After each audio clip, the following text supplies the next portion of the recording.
Herkese merhaba arkadaşlar, kanalımıza hoş geldiniz. Ailədən hayat kurtaran mesaj. Uzak şehir gönülleri fethetti.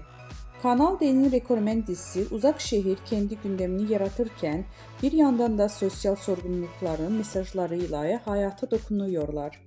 Dizide bu kez kanserden erken teşhis önemine vurgu yapıldı. Kadınlar köy meydanına toplayan Ayla'nın erken teşhis hayat kurtarır temalı sahnesi izleyicilerinden tam not aldı.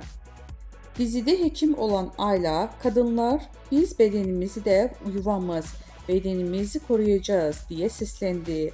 Bir ağrı hissederseniz, bir kitle elinize gelirse veya vücudunuzda bir değişiklik fark ederseniz mutlaka doktora başvurun.